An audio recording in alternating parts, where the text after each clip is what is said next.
இந்த மாதிரி ஒரு பேக்கிங் ரெசிபி எங்கள் வீட்டில் செய்கிறது ரொம்பவுமே கம்மி. ஏன்னா இந்த ரெசிபி செய்யறதுக்கு மட்டும் இல்லை, டைமிங்கும் நிறையா எடுத்துக்கும். அது மட்டும் இல்லாமல் இது சம்டைம்ஸ் எங்களுக்கு ஃபெயிலியர் ரெசிபியாக தான் இருக்குது. அதனால் இந்த தடவை எப்படியாவது சக்ஸஸ் பண்ணியே ஆகணும்னு என் பையன் சேலஞ்ச் எடுத்து இந்த ரெசிபியை சக்ஸஸ் பண்ணியே ஆகணும்னு ப்ரிப்பேர் பண்ணிகிட்ருக்கான். ஸ்டார்டிங்கில் அவன் எடுத்த இன்க்ரீடியன்ஸை பார்த்து நான் பேன் கேக் தான் செய்ய போகிறான் அப்படின்னு நினச்சிட்டு இருந்தேன்.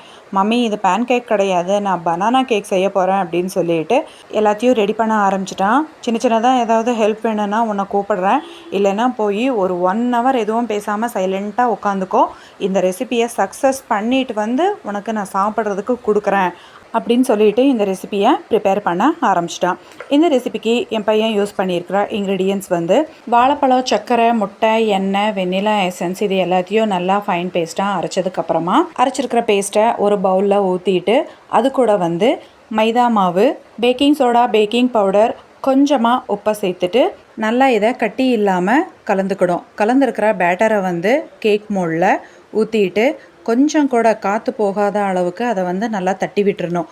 ஏர் பபிள்ஸ் மாதிரி இருக்கும், அதை தட்டி விட்டுட்டு ஒரு கடாயை வச்சு அதில் கல்லுப்பை போட்டுட்டு மேலே சின்னதாக ஒரு ஸ்டாண்டை வச்சுட்டு உப்பு காயிற வரைக்கும் ஒரு 2 நிமிஷம் போல் இதை மூடி வச்சிடணும். உப்பு கொஞ்சம் காஞ்சதுக்கப்புறமா கலந்து வச்சுருக்கிற பேட்டரை அதில் வச்சுட்டு 30லேருந்து 40 நிமிஷம் வரைக்கும் இதை லோ ஃப்ளேம்லேயே வேகிறதுக்கு விடணும். எங்களுக்கு சொல்லப்போனால் இது 50 மினிட்ஸு, அதாவது 50 நிமிஷமே டைம் எடுத்துச்சு. இப்போ பாருங்கள், டூத் பிக்கை வச்சு நம்ம எடுக்கும்போது அதில் கொஞ்சம் கூட ஒட்டவே இல்லை.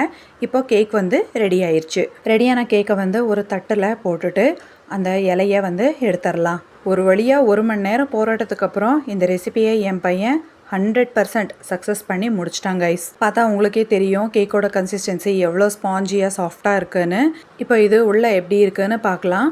ஃபுல்லாகவே வெந்திருக்கு, எவ்வளோ சாஃப்டாக இருக்குன்னு பாருங்கள். என் பையன் சக்ஸஸ் பண்ண இந்த ரெசிபி உங்களுக்கு கண்டிப்பாக பிடிக்கும்னு நம்புகிறேன். அடுத்தது என்ன ரெசிபி பண்ணலான்னு கமெண்ட் பண்ணுங்கள். நம்ம சேனல் பிடிச்சிருந்தா சப்ஸ்கிரைப் பண்ணிக்கோங்க. தேங்க்யூ.